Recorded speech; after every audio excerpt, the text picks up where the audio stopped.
Welcome to the Not Null Podcast. I'm just an AI voice, but here are your real hosts, Kevin Doyle, Sarah Kimmel, and Bobby Davis.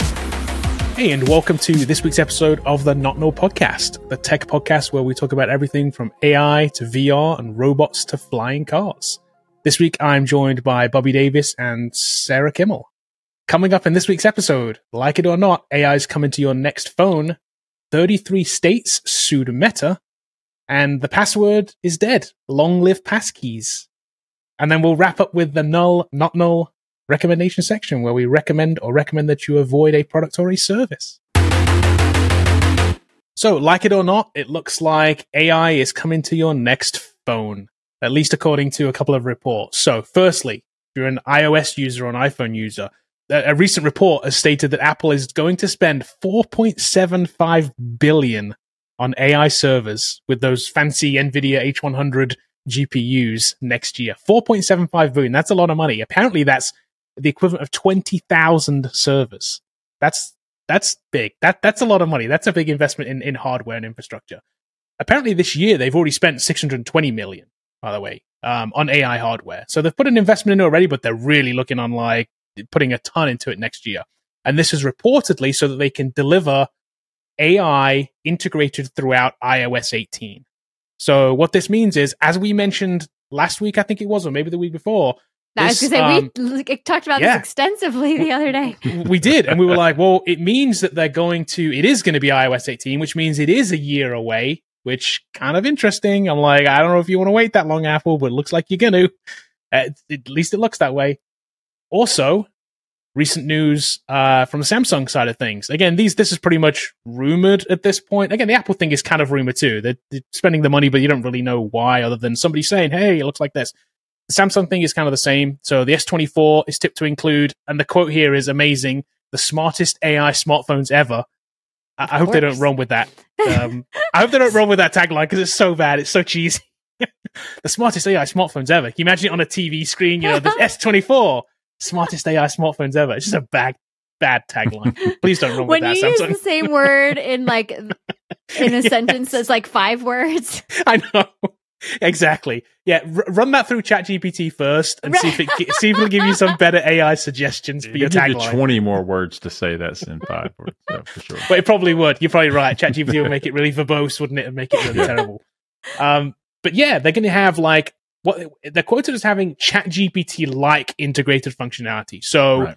What means is like an AI LLM of some kind, right? So I'm guessing Bixby 2.0, right? That would make sense for it to be that. We'll see.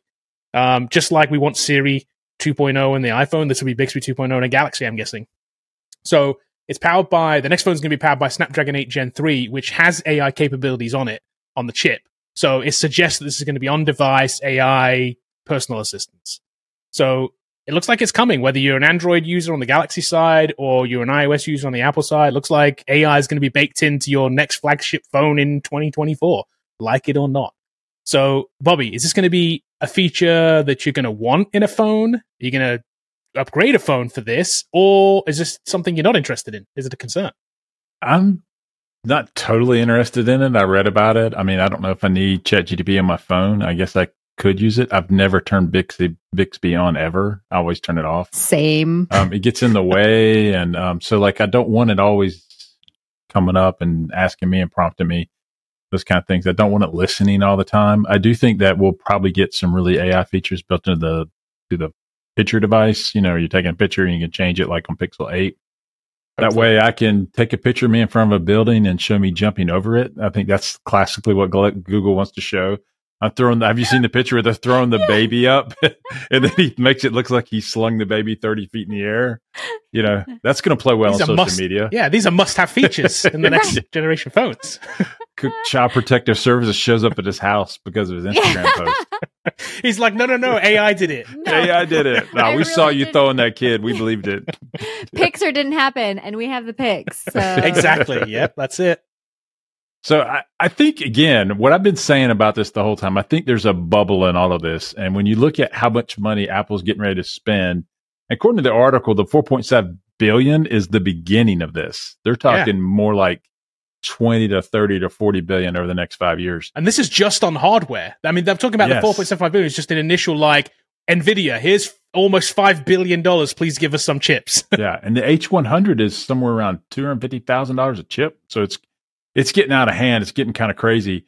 I don't know where this is going to go. If all we're going to get is a chatbot, and this is the pinnacle of this is a waste of like money and resources. Like no one's going to use it at that level. Oddly enough, Microsoft had their earnings call yesterday and they talked about AI everywhere. And you pay, according to Microsoft, you're going to pay $30 a month and you get Copilot in everything. And so it's addition to, so if you get Office, you'll get it in Office. If you have, they didn't talk about GitHub Copilot, which I use. So if I have GitHub Copilot and if I pay $30 a month, do I get it in my Visual Studio? Do I also get it in Office? I don't know yet, but that's seemingly all they're going to do is suggest you things with text generation. That's the pinnacle of AI. And make sure you can throw a baby 60 feet in the air. See, I'm way more interested in the picture stuff than the text generation stuff. I think that is like the selling feature. Like Bobby was saying, like I don't see the ChatGPT kind of portion of it really feeling any different from like an everyday consumer. You know, AI is this big buzzword now. And like the everyday consumer isn't going to know the difference between like, okay, I am, working with an AI as opposed to like I am sending stuff to my Google Assistant. Like I'm asking Google to tell me where like the nearest taco shop is or something like that. They're not going to see the difference between the two because they don't really know the underlying technology. So if we're just going to be like, AI, and like there's nothing more than like what they're already used to talking to Google Assistant or Siri or whatever, then they're going to be like, yeah, that's dumb.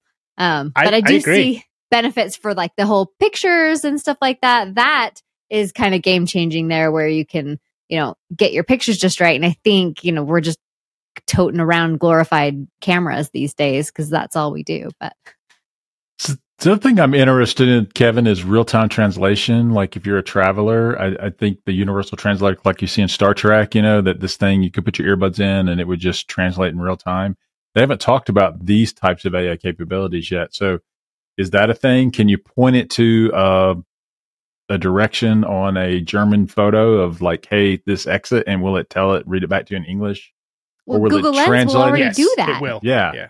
Well, I know. That's what I'm saying. Like, a lot of these things already happen. And like, does AI make it better? Does it make it slower? Does it actually improve?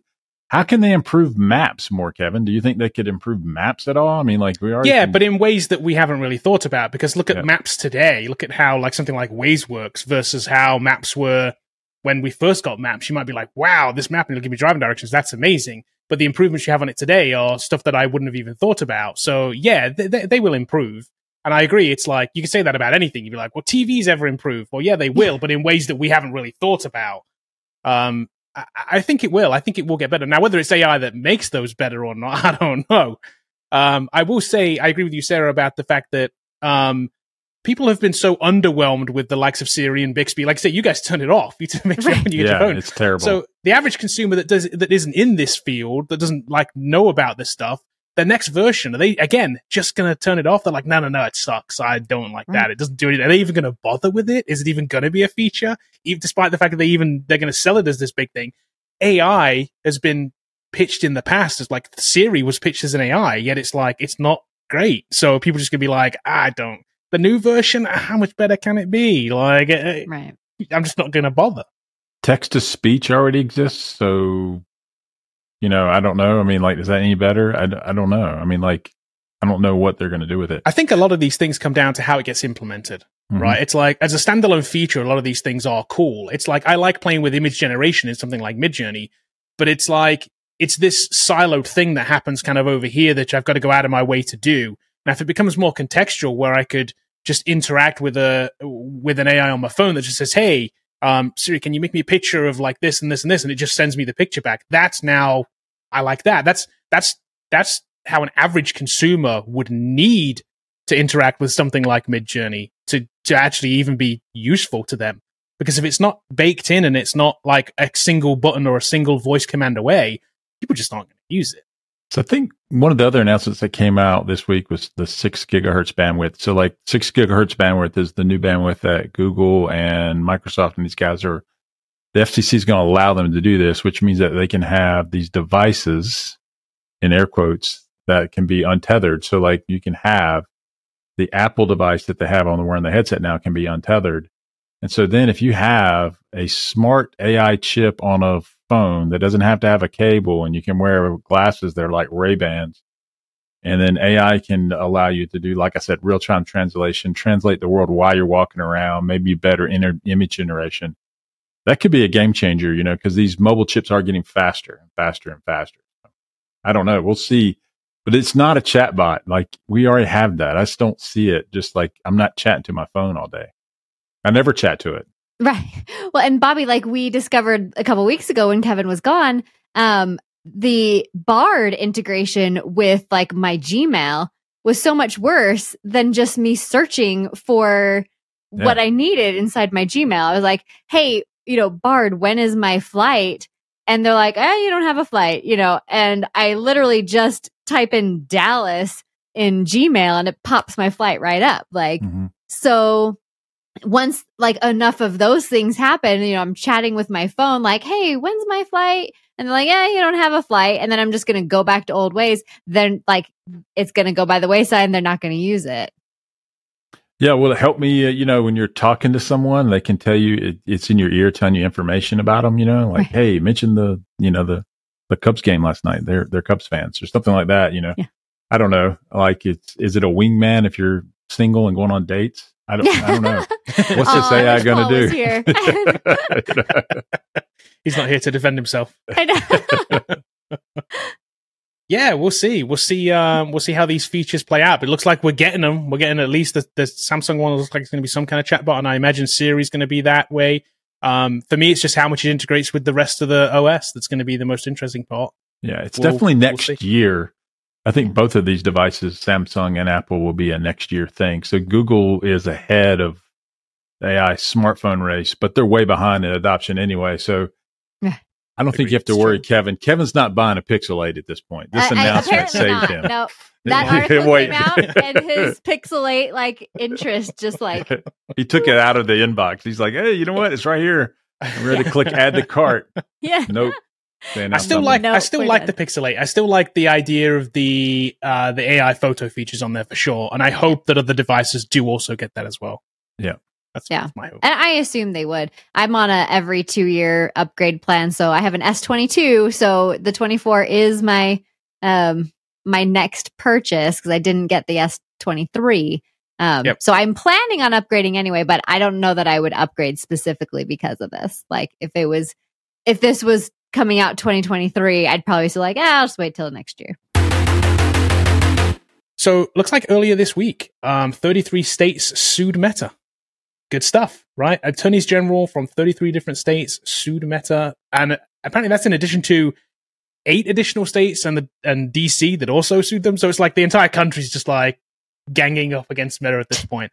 So here's the accusations. They're accusing Meta of fueling a youth mental health crisis by making their social media platforms addictive, and repeatedly misled the public about the dangers of its platform and knowingly induced young children and teenagers into addictive and compulsive social media use.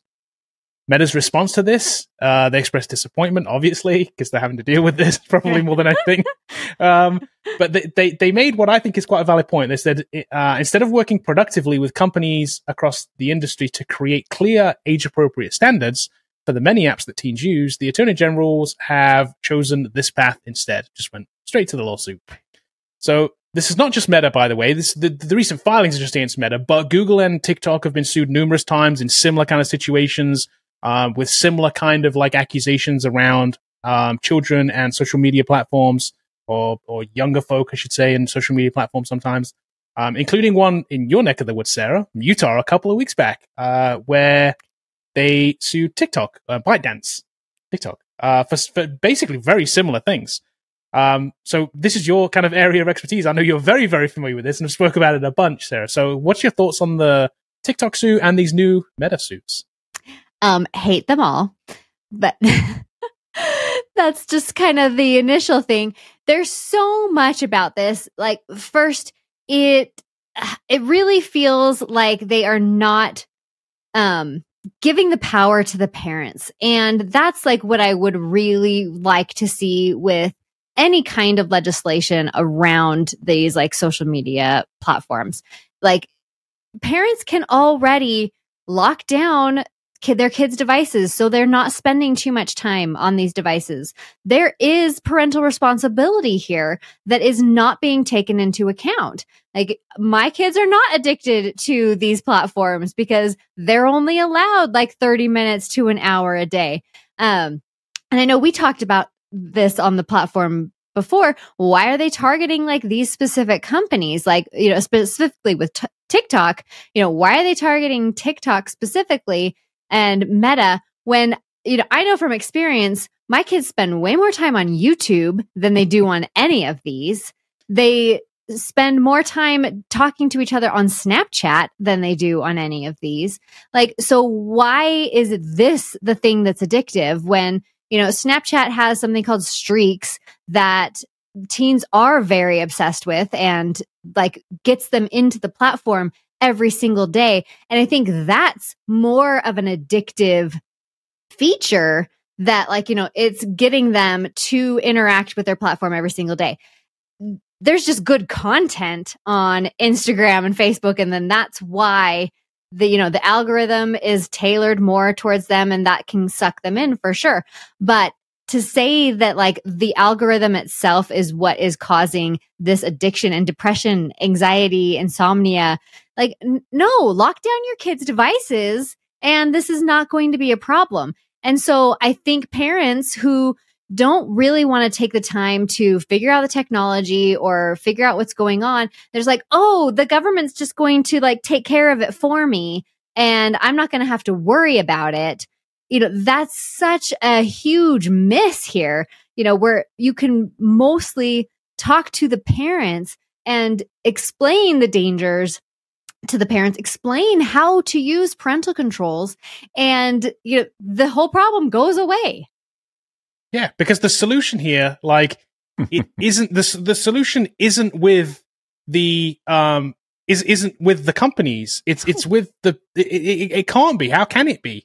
It's impossible to do it that way. You have to do it on the user end of things. And I agree. I totally agree with you. It's like, firstly, when we're talking about young children with this, like, you can't have these accounts if you're under 13 anyway, right? So It's like, what are we even talking about? So that rules out half the thing here right now. So we're talking about anybody from 13 to 18, right? Yeah. And I would argue that it's even above that, because any of these things where it's the mental health stuff that is tied to this, or the addictiveness of this, it carries into adults. There's no difference. Oh, for sure. There's no difference. Yeah. There's not. So I agree. It's an issue. It can be an issue with children because it's like, it just is whatever. But I agree. There has to be parental responsibility here. You can't hold these companies accountable for this. What I don't like about it is who has standing in this case, who's been injured. And so the government sues these companies on behalf of the school system, because they're saying the school system is the one's being damaged. Both of them are run by the state. Both of them are taxpayer funded. And then, like, they're the ones that's going to get the money out of this. Anyone that has suffered from, at the hands of Facebook, anxiety, depression, trauma, or whatever, they're not going to see any money out of this. So really, the person that's injured from this isn't really going to be part of the solution or get any kind of the money that they're going to sue. I just think it's a way to tax these companies that make a lot of money, and they're just finding a way to tax them. Like we've talked about numerous times, every time they sue them, like, well, if you just agree with this one, we'll lay off, you know, and then they find another reason to sue you, and then another reason, and they're just trying to tax them at this point. Well, yeah, because ultimately, what's the purpose behind the lawsuits? Do they want them to reform and do things differently? I'm not sure that they do. I just think they just want them to just say like, well, if you do this wrong, we're going to charge you money. And they're just going to be like, here's so many millions of dollars. Okay, we'll just continue, keep doing this. I get it. And it's just like you said, it's just a tax. It's $50,000 per person is what they're suing for. So it's going to rank in millions, if not hundreds of millions of dollars into the state government and the school system, which is the damaged party here. They're the money. That's where they're coming to get the money from them. So it just doesn't make any sense.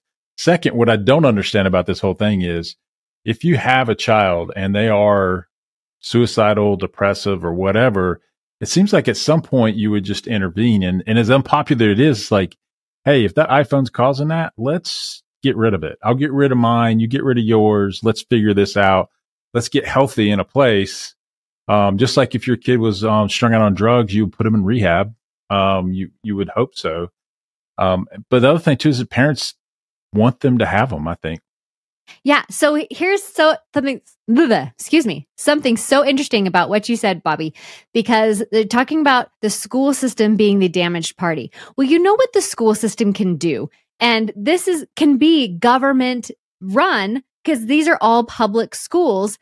Eliminate phones in the schools. Yes. You can do that. That is within your purview. Like that is totally your jurisdiction. Remove phones in the schools. Like they can have them in a backpack or something, but the second they see the phone out inside the school, it's gone. If you crack down like that, there is going to be so much improvement in the schools. And the problem is they've tried to do this kind of legislation, and it's the parents that push back on that. Exactly like you said, that they actually want the kids to have their phones with them. And I see the, school shootings and things like that. So if the phone is there, I don't mind that, but have it put away in a second the teacher sees it, give them the power to cut that out, and then you won't see phones anymore because they're continuing to follow up on that restriction. But so if the school is the injured party, hey, government, I've got an idea for you. Go ahead and fix that yourself. The other problem here is, in addition to these awesome lawsuits, Utah also passed a social media law around age verification. So you were talking about how the 13 and up. Well, here's the thing, parents. You can find out what your kid is installing on their phone, right? You can block them from installing these apps on their phone. So they're not getting a Snapchat account at 11 years old without you already knowing about it. And you are allowing your children to have a Snapchat account at 11 years old. You're lying about their age so they can Snapchat with their friends. So age verification is not the problem, and that's not the solution. It's the education of the parents who say, like, hey, you know what? The age limit is 13 for a reason. So you should stop lying about your kid's age so that they can match all their friends. And if everybody else does it, then, all the 12-year-olds aren't going to be on Snapchat anymore, and that's where you need to focus your attention, not trying to legislate everybody's homes and say, okay, we're going to need everybody in Utah to verify their age in order to have an Instagram account, which is currently the law. It's going into effect in March. So what does that process even look like? How does that work? It's exactly what you think it is. It is exactly what you think it is. Here's my driver's license. There's a photo of it. And if I want, and it won't stop there. It won't stop with Instagram. It's going to be every single website. Yeah. Everything that you have to do so that they can, it's not about age verification. It's about tracking your whereabouts and what you're doing and what you're seeing. And so if you go to certain sites, they want to know if you go to that. And people say, well, there's some illegal stuff out there. There is. And there's other things that they may not like about that you're visiting. That could be, you went to your church website or something like that. They don't like that. So like you have to prove that you're of 23 years old or above to go to this church website or something like that. Or you went to this particular author's website, but they don't like that author. And so like, I don't think you should have to prove that you are whatever age you go to. Now, there's some dangerous stuff out there. And what I've always said when we talk about porn, we say, why don't we just push all porn sites to a certain domain registrar, .xxx. Every website has to be on that domain. And then you can just lock down a device by saying, you don't go to anything that has this suffix on it. Any other website that shows this content that doesn't have that suffix, you find them into oblivion. It's $100 million or $200 million. So we thought it was a problem. The other thing too is if you took someone's phone away, depression, anxiety, and all this kind of stuff would be drastically reduced, because if they want to go talk to someone, they have to go outside. Right. And we know that vitamin D is like, you need vitamin D for this stuff, like, hey, you want to see Sally? Well, she's 3 blocks away. You might Go want knock on her door. go knock on her door and go talk to her. So like, that's, I think a lot of these can be taken out of society by like, if we just didn't have the device at all. I mean, we're all of a certain age, so we didn't have these when we were growing up. And so if we wanted to see our friends, we got on our bike, we got on our walk, we had to run, we had to jog, we did lots of things. Yeah. And now in modern society, especially in U.S. modern cities, they're not even walkable anymore. So it's just weird the way that they're all put together. And so, you just text somebody. I think we're at a point though where obviously the cat is out the bag on technology and personal technology, and it's never going back. There's never going to be a big enough like pushback against it to be like, there's not going to be a massive amount of people that be like, we don't use phones anymore. Exactly. Like it's just not going to happen. It's just not. There may be fringe groups of people that do that, but there's never going to be like, half of society is never going to say like, no, I don't have a phone anymore. It's just not going to happen. We're out. Exactly. It's just not going to happen. And these devices are going to get more and more and more integrated. So we're talking about like VR mixed reality devices are going to be the biggest screen shift coming next. Yeah. Like we're not going to have, we might not have a phone in our pocket anymore, but we will certainly have access to information in a way that we have access to the internet, right? It's just going to be on our heads somewhere or in our eyes or whatever the future holds, right? And it is. Exactly. Ultimately, it's, Neuralink style stuff. It's just pumped straight in. It's ultimately wherever we end up, that's where we're going to go. It's not, we can't really opt out, I don't think at this point. And it's going to get way worse before it gets any better.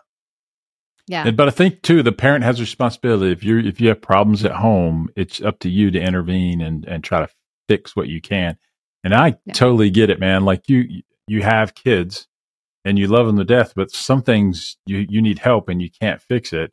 And I'm not saying taking their iPhone is going to fix everything, but we do know this is related to exercise and eating habits and a lot of things feed into this. And there's some other problems where people have legitimate reasons why they feel the way they do. And that's where you see a medical person, but they're all going to tell you, man, eat better, go outside, get some vitamin D, get off your phone. A lot of doctors are telling you that now, just stop doing that. And a lot of the anxiety comes from, body image things where you're looking at the pictures and like, wow, I don't look like that. Right. I wish I did. And then you feel bad about yourself. And, and so I think it's feeding into it, but I don't think Facebook is necessarily the problem. I think they're one of the apps. It's funny they're suing Facebook because no kids on Facebook anyway. I mean, like, yeah, right. Well, they're suing Meta. It's Meta and it's Instagram as well. Yeah. Even the gram is kind of like, that's kind of played out, so. Well, and that's what I said. Their kids are mostly on YouTube and Snapchat. Like it's a bigger problem than one or two companies. It's the whole idea of social media in general. Because you're right, it'll just shift to something else. Like Sarah said, there's like they're on Snapchat or whatever it is, whatever the fresh new thing's going to be tomorrow. Yeah. It's like it doesn't really matter which one of these companies it is. But it's like, how far do you go down this road, right? Because you can kind of like, you can self-control, right? You can say like, I need to put my phone down and I need to do less things and I can put my own screen time on, do all these extra things, to limit my usage. Or I can just go all in and just use it all the time. And it's free for all right now, right? You get to choose. Is there a point in the future where there's some kind of like mandate where it's like, this is proper dystopian stuff where it's like, you get 2 hours on your phone every day because the government says that's all you're allowed. In China right now, they track your, you have a social score and you only can use it a certain amount per day. Video games and all those kind of things are very limited in China. And it's only that you get 1 hour or 2 hours a day. In fact, there's like professional league players that play league and they only can play up to a certain age. After that, the mandates kick in and they have to quit their professional careers. And so they end up like trying to get out of the country and go to South Korea or whatever. And where South Korea is on the other end of it, where people play 29 hours a day. It's, 24 hours a day on the nights. Right. So, and you hear people dying in cafes because that's all they do. So it's on both ends of the spectrum. I think we could see PSA announcements like on television, but they're not watching television anymore. But used to be, they tell you not to smoke and don't do drugs. And I agree. We could. Yeah. So can you imagine the meta of this? You're watching a television show. The ad comes up, says, turn off your TV. You know it's bad for you. It's like, okay, I wouldn't get this if I had it's to funny turn it though. off. I would not be shocked if one of the things that comes out of this is like a ruling around PSAs. I agree. I think we could see that. We'll see like enforced PSAs. Like Meta they'll have to enforce. Like you turn on your headset and it'll be like there'll be a PSA that comes up at the beginning that says, "Hey, you should go outside instead of like playing right now." Right. Like well, that Netflix could be already kind of does that when you're like binging something. Like, are you still watching? Yeah. I'm like, stop judging me, Netflix. I am. I'm 9 hours deep into this. I've got 2 more left. Come on, what are we talking about? Facebook comes up and says, "Turn off your device, but first accept all the cookies." Right. Yeah, that would not be surprising. Well, and the thing with this too, just specifically like this lawsuit, what do they expect? They're suing them for making a good product, basically. Because, like, I have a good product, and so I want to spend time on it, right? And that's, like, the goal of anybody's platform. Like, okay, yeah, I want you to spend time here, because then I can serve you ads, and then I make a lot more money.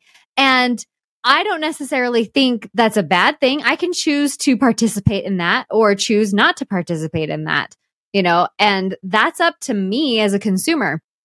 Because they made a good product isn't a bad thing. Like, it's gonna just, okay, well, here's some crappy stuff to look at. We've seen I'm this sure before. You'll be gone in 2 minutes. Yeah. Right. We've seen this before with fast food, like when they sued all the fast food people and they said, you've got to put calories on there and that'll stop people from getting Big Macs.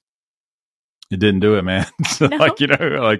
But that is a good move, though. Yeah, that is a good- good it's like nice. consumer move. It is a nice move, and I'm sure putting those calories on there did affect their sales. I don't know what they did, but I'm sure it did because people made a conscious choice now. They're like, wow, maybe I shouldn't get that second Big Mac. You know what I mean? Keep it to one. I'll just stick with one. While it didn't like decimate the industry, I think it did help. So that's what I'm saying. These PSAs, it could be a thing. Like they'll mandate every device when you like turn it on in the morning will be like, hey, just be conscious of like whatever it says, be conscious of how much time you're using. Or like you say, like the Netflix thing, it says, hey, you've used your device now for an hour straight. Maybe you should put it down. Yeah. And maybe it's just suggestive PSAs initially. And I'm pretty sure you can actually turn that on Instagram now.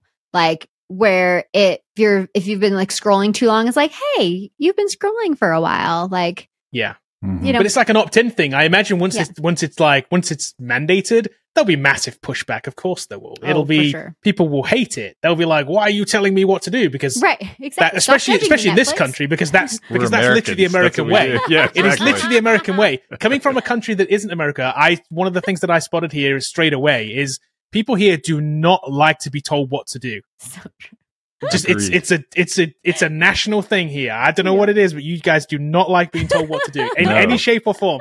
You will literally do the opposite. So when it's mandated, it goes there back will be to the pushback. Declaration, man. When we like declared independence from you guys, like we're like no one's telling us what to do ever again. Yeah, it is I'm not like drinking tea, Kevin. I'm throwing it in the harbor.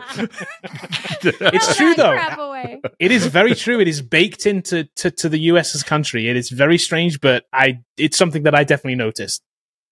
And I think we'll have to deal with that. The last thing about this too, in Arkansas, they had a similar law, like kind of like the age verification law that Utah is set to go into effect in March. Arkansas's was set to go into effect earlier, like a few months ago or something, and a federal judge blocked that and said it was unconstitutional. So they haven't resolved that whole case yet, but he blocked it from going into effect because exactly what he said. The age verification law would prevent access to constitutionally protected free speech. Mm-hmm. And that's exactly what it would do. It would prevent like private access to constitutionally protected free speech. And I see a similar thing happening here in Utah before March. It hasn't happened yet, but I do foresee that. The other thing I could see happening is just Instagram, TikTok, or whatever, just doesn't show up in Utah. Like they'll block Utah's they're going to nope out of the state. They already did it in Canada, man. They told them like, nah, do we need Canada? And I wouldn't blame them either. Like then everyone will just use a VPN and use it anyway. But but it's the same thing. Like, so Pornhub already did the same thing. You can't, like, if I go to pornhub.com on my computer here, it says, hey, why don't you talk to your government because they suck. Like, you can't act. Yeah, like they blocked Utah's access to, I mean, not that I was like super sad about it. No, but it's not, that's not, but it's the point of the thing. That could be any website. That's the point. Yeah. They're just going to block it. And will, like, the Utahns will have to deal with the consequences. So I see those two things playing out by March. Either federal judge or something blocks it, or, you know, Meta just nopes out of. Although, okay, sorry, like, I'm really passionate about all of this, especially because it like affects me so much. But I printed out the entire like social media law that is going to go into effect in March, and like marked it up, like all the like the problems that I see with it.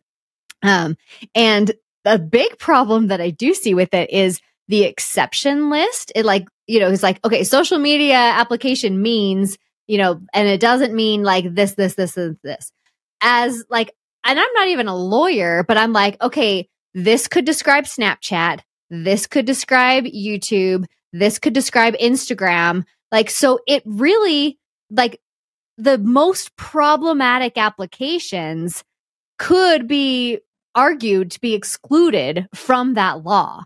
Wow. So I'm like, what is even your end goal here? Because like, this isn't going to work.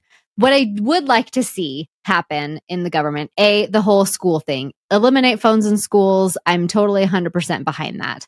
I think that's something that is within their jurisdiction. They can do that. It's going to help significantly for kids and their education. The second thing I'd like to see is enforcing companies like Snapchat and whatever to give parents a little more insight. Like, so if I can monitor these applications properly, then, you know, then all this goes away. I'm like, oh, okay, I see that my daughter's been searching for this on Instagram, or like been seeing this on Instagram. I mean, I can do that through other means now, but if they made it, but not necessarily with Snapchat. But they've got to be baked in, don't they, to make it? And they've got to be easy and accessible. And it's almost like when you first sign up with one of those apps, it'd be great if it's like, are you a parent? Do you have kids that use this? Hey, you need to be aware of this. Right. Yes. Like, I think more PSAs could help. I mean, for sure. If you knew the dangers of social media, then you're more likely to pay attention to it. It's kind of like the dangers of smoking. We all know smoking's bad. We can choose to smoke or not smoke, but everyone knows, like, man, I just didn't know those would give me lung cancer. I mean, everyone knows that, you know, so like social media, they feel like, oh, it's harmless, right? They're just watching videos, right? And then we can tell them that it's not harmless, and that, longer times doing this leads to these kind of outcomes. Yeah. So Utah does have a PSA right now. It's a little fear-mongery. Right.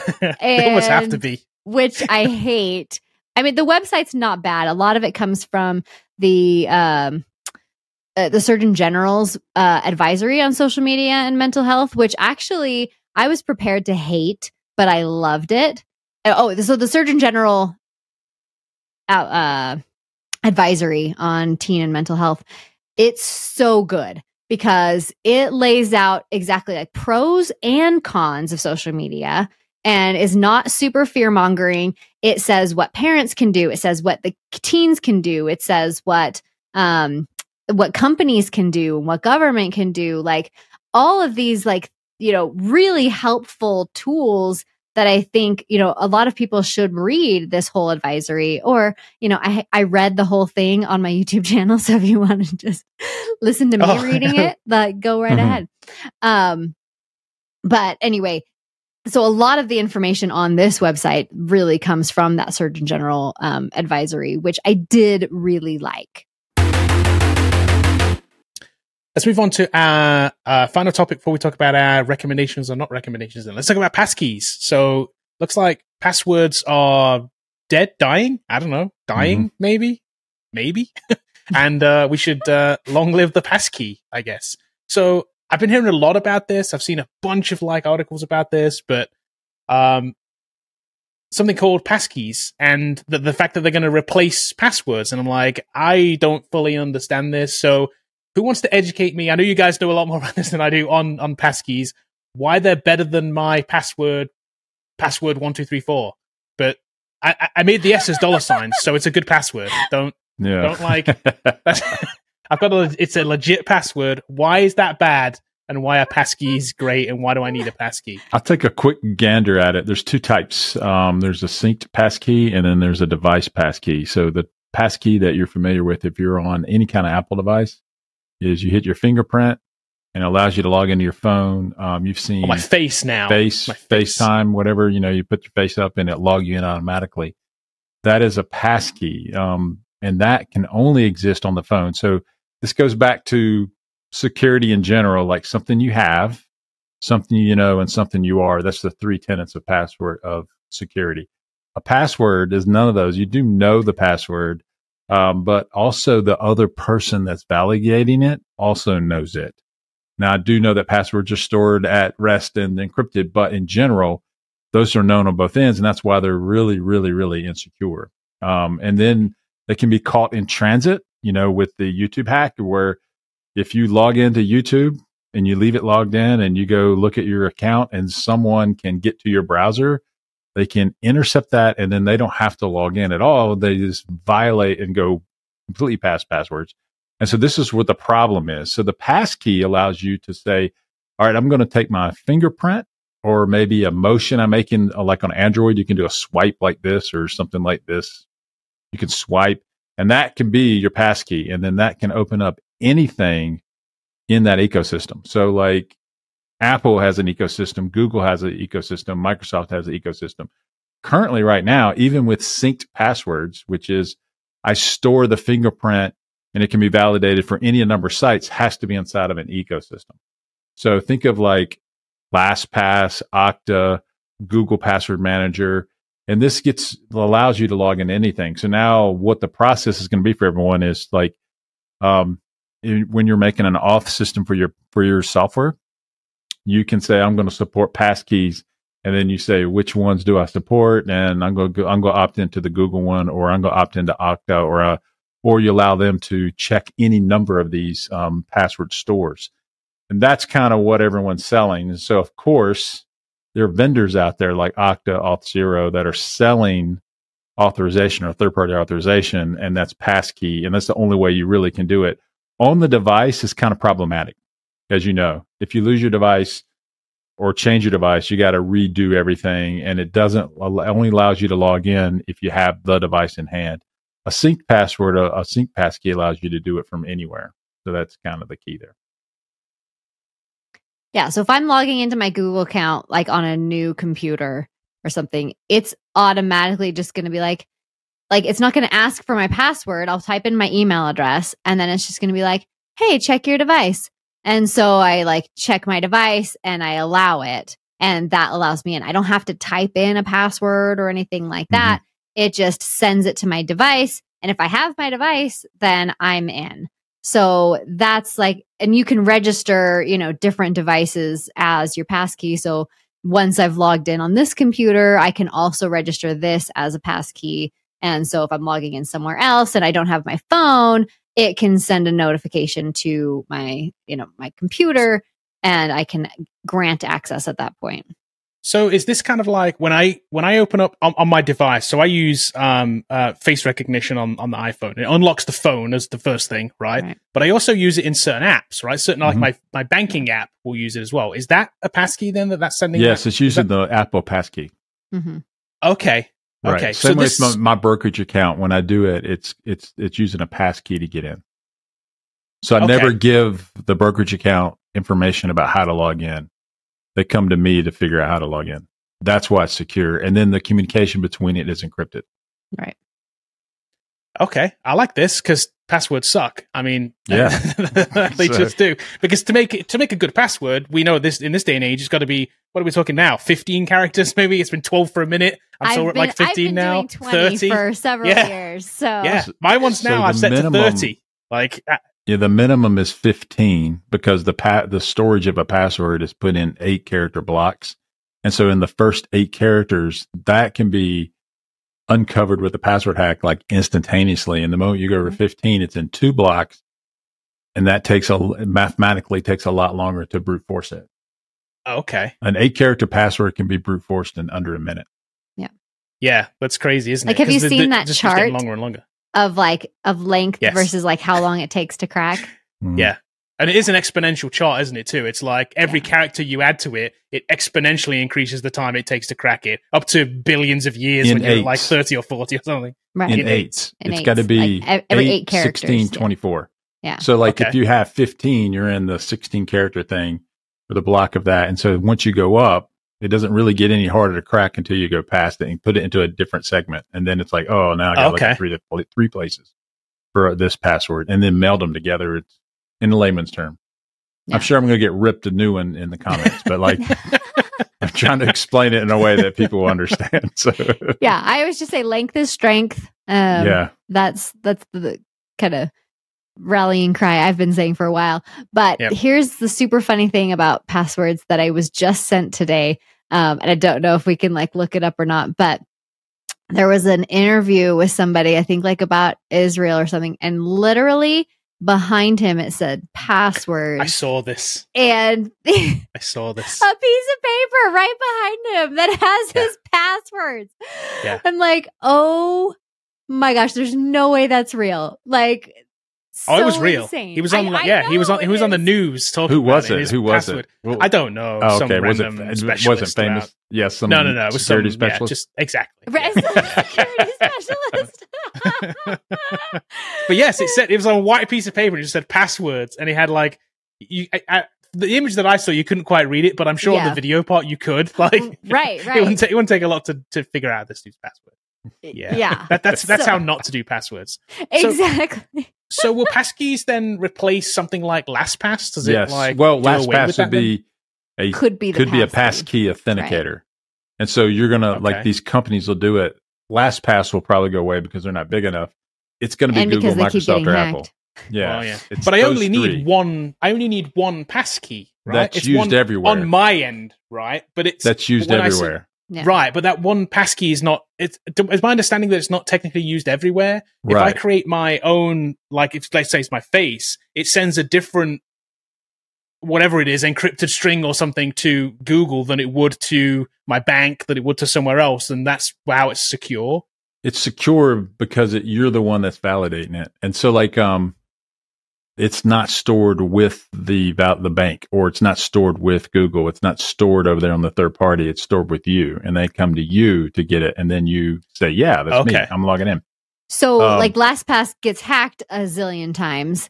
Like, there's your passwords for everybody to use because LastPass has them all stored. Right. Like Bobby's saying, it's not stored there. It's basically you have it. Right. So it's called public-private key. So there's a public key and then there's a private key. Only you possess the private key, and those two things together create authentic. So I don't know if you guys are going to know this. In this scenario, I go to a public library and I don't have my device with me and I want to sign into Gmail. How does that work? I mean, at the moment, like you can be like, "Hey, let me type in my password right now." Like, okay, right. So it's like a fallback, right? But I think eventually that won't be an option. So we're saying you have to have the device in order to do it, or it supports the authentication supports the passkey, which means like it could say, "Hey, scan your face. We'll scan your face. Give me your swipe." Every device would have a fingerprint reader on it. Those kind of things. Yeah. Well, that could be interesting, right? I go to the library computer and I just like say, "Yeah, it's me," and it scans my face and my fingerprint, and that's then the equivalent of my passkey. To tell you where this is going, Kevin, is that there are 3 companies writing the spec for this. And you can guess who they are: Apple, Google, and Microsoft. Right. They all have auth systems, and they all want to be the one auth system. So while is that the thing then? We're kind of opting into one of these then, and that's going to be okay. Right. Yeah. And then as a website vendor and you're writing your auth system, you can authenticate to multiples of these. And so we'll have to see how that plays out. I don't think that's been pushed in. I'll have to do some research on coding up the passkey to see kind of like, can I hit all 3 of them when they log in and check them all? Or can I only support one? Because that would be cool, wouldn't it? If like every site, because otherwise you got to as a user, you've got to have all three. Register for each. Yeah. Register for all of them. Yeah. And that's just going to be a nightmare. Yeah. Whoever can, there's a $1 million idea for somebody, or $1 billion idea for somebody. Unify all of the passkeys. Well, it's Okta. So Okta's the company that wants to. Oh, it is. They're already doing it. Okay. Yeah. So like they're going to make. They're already $1 billion company. They bought Auth0. They're one of the people that do third party verification. They support Passkey. They support this spec. Apple's doing it. Microsoft's doing it, and Google obviously is doing it. They're rolling it out. I did see a notification on my phone today about an Okta hack, but I hadn't had a chance to like click into it. It's not passkeys though. Passkeys are the thing that keeps this from happening. Yeah. That was because the guy had a VPN and he worked at Okta, and then he got hacked, and then they went in through his VPN. And of course, like it's always an employee. Like your employees are the number one weak link in your network security. So I don't think we're going to have a choice. It's a good thing that's happening. And in general, it's just going to like go through society over the next 3 years. Getting rid of passwords is a great thing. People to this day still use the same password. Yeah. To this day. Yeah. Like I have people in my family, like, use the same password for everything. Yep. I remember it that way. I'm like, yeah, but don't worry, Bobby. It's 6 characters long. They're never going to guess it. They're never going to get it. I use all numbers. It's got Thanks for telling me that. And symbols. It's totally secure. Yeah, exactly. Yeah. Right. Yep. It's very secure. No, people's misunderstanding of that stuff is very. It's a problem. No wonder hacking into stuff is still a thing, and it's still ridiculously easy because users make it easy. You're right. So this will allow, or it'll force users to not make it easy, which is great for everybody. Okay, let's talk about our recommendations for this week. Let's go, Sarah. What you got first? Okay, so you guys know I'm like a hardcore gamer, right? I play like 2 games. Yes. Yes. My not null is the new Super Mario Brothers Wonder. The new Mario game. It and is how a is huge. it? It's so great, so great. It's a huge throwback to the like original Mario. It feels so much like Super Mario World, like the first one with Yoshi, which I played extensively as a teenager. So it feels a lot like that one and like the original one. Just a lot of like, even like the music has like a throwback feel to it, but it's more like, obviously it's just more, I've definitely heard really, really good things about this. I thought about getting a Switch just to be able to play it. That's how cool this looks. Yeah, it lives up to the hype for sure. Like my daughter is obsessed. She already beat it. I mean, it came out on Friday or something. Wow. Wow. She did skip a lot of levels. Impressive. Like she speed, like, it's kind of like the original Mario when you go warp from like, 1 to 3 and then 3 to like the end. Okay. Like she kind of did it that way, and now she's going back and like doing all the levels, but like she just wanted to see like the end before. I do like them kind of leaning into the like what people want, right? The retro thing, not just trying to be like, hey, we're just going to put out another Mario IP, and it's like this other style of game with Mario just slapped on it somehow, which is what felt like they've done before. This is like an actual, real, true like Mario game.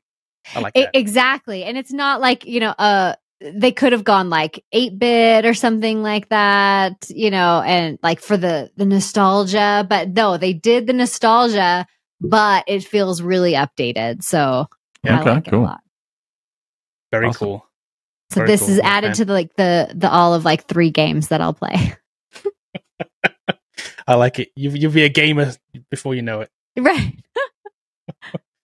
Okay, Bobby, what you got this week? Okay, I've got something that's really cool. I just got it today. It's called Remarkable 2. Let me share my screen here. Can I do a demo? So this is sharing my Remarkable 2 screen. So there it is. So I can write passwords on there, and you can draw on This is a great way to store your passwords. Yeah, exactly. This is a great way to store your passwords. You need to hang this on the wall behind you now. Yeah. Well, anytime I'm in a presentation and I share this screen, I got to make sure I know how to log into Zoom. So like, this is it, Right. So you can just write on this thing, Zoom password. know.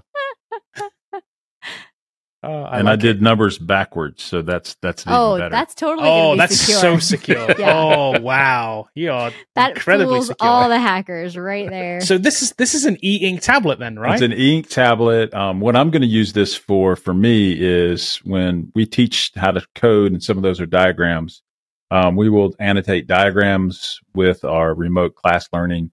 And then anytime that I'm explaining concepts to people, I do like to draw sometimes. And then whiteboard solutions that we currently have in class is a AI camera that can change its position and track to the whiteboard, which is kind of cool. And then the person can stand up and put it. In my office here, I don't have that because I have a whiteboard, but the camera can't turn 360. So it makes it hard for it to do. And so this is my solution to have a whiteboard. That's the best whiteboard thing that I've used. I've used them all, and this one is really, really cool. I mean, and I've only had it for one day, so I'm really excited about it. Nice. I like it. Yeah. Bobby already sold me on it. I'm like, I gotta get this. Yeah, it looks like it can do all kinds of cool stuff. Yeah. So one thing is like PowerPoints or PDFs. You can bring PDFs in, and then you can annotate the PDF. That's the one thing we'll do. We'll have pre-built documents that show like data models or whatever, and then we'll annotate over them as we're talking about them to help the students understand what we're going to do. You can sign contracts with it. That's kind of cool. What it's not, and I've seen a lot of the reviews of this, it's not an iPad. It doesn't play games. It doesn't do anything. It just does one thing. It just writes, and you can write on it. That's it.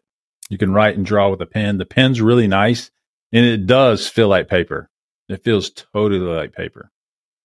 That's great. Here's what else it has. Like 2 weeks battery life. It's e-ink.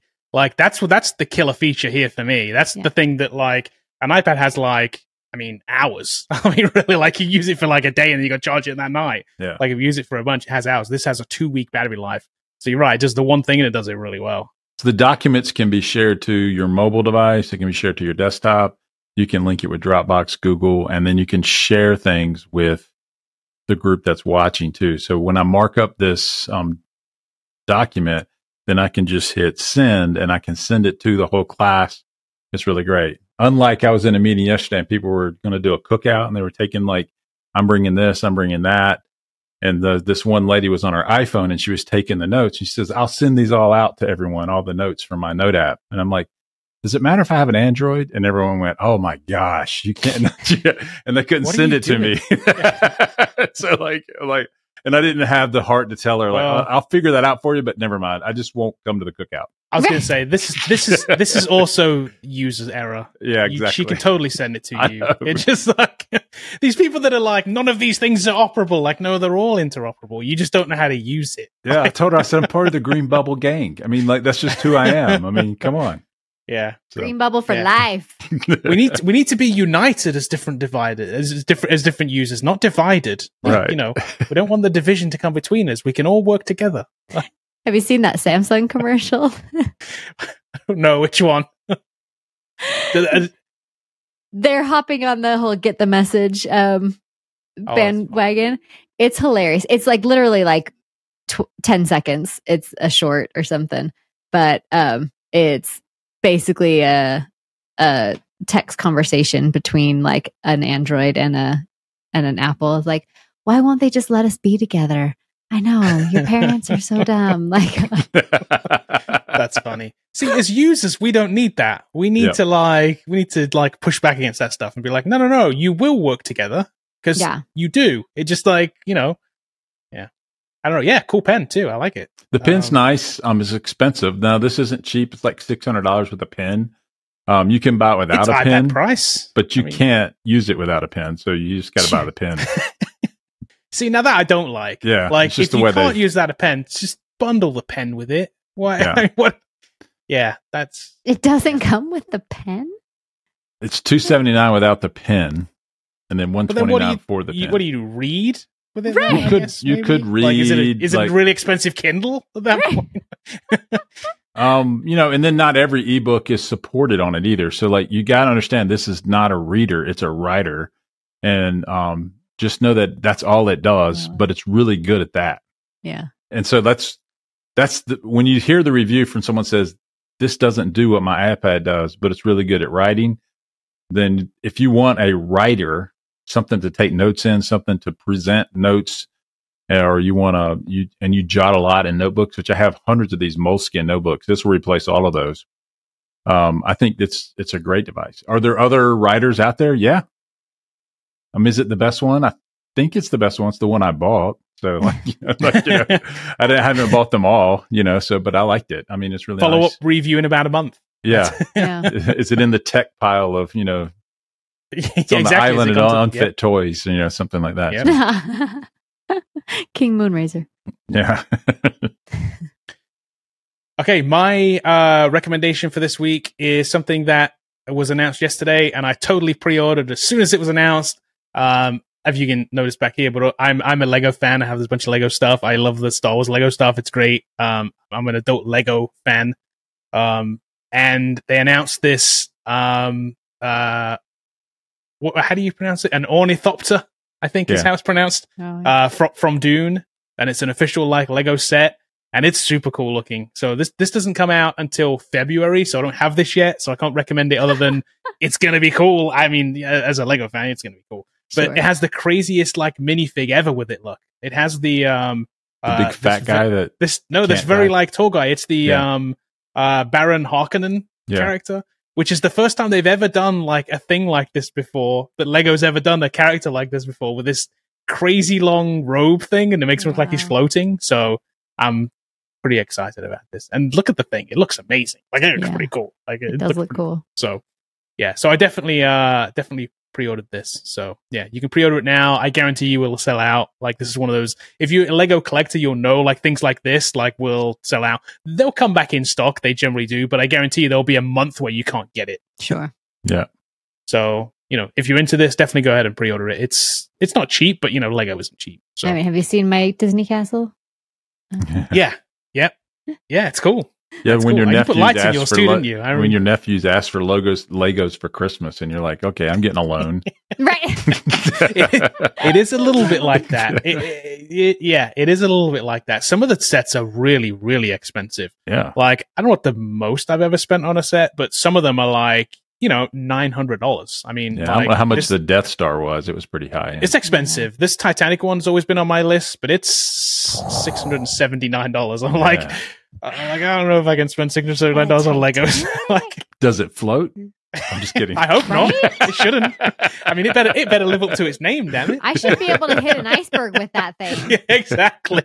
Yeah, exactly. But it's massive. I get it. It's cool, but it's also it's $679. Wow, that is big. Do you watch Lego Masters? No. I've seen it. It's pretty funny. I do like that show. Yeah, it's good. No, I've never seen it. I'm into Legos, into the building side of Legos. That's all they do, basically. Oh, okay. No, you have to watch it. They build crazy things with them, and then they destroy them. Yeah. Okay, interesting. Lego Masters, go watch it. I don't know. I just like building them. Who's the host? Who's the host? It's Batman, but it's the Lego Batman guy. Batman. Will. Oh, okay. Yeah. The guy from the podcast thing. Will on it. Yeah, Will on it. Thank you. He's very funny. He makes the show. He makes the show. Yeah.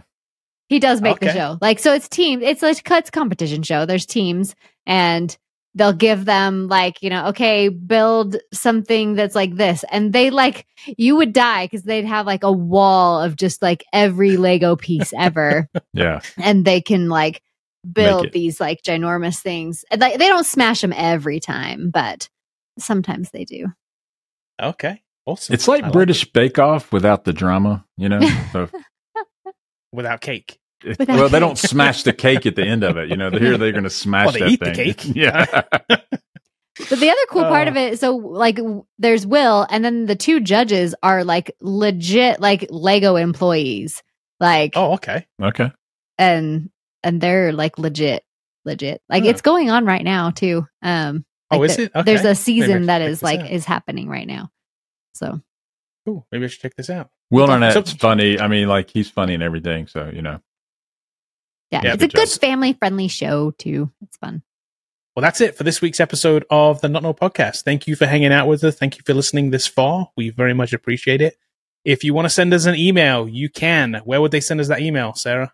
The Not Null Podcast at AOL.com.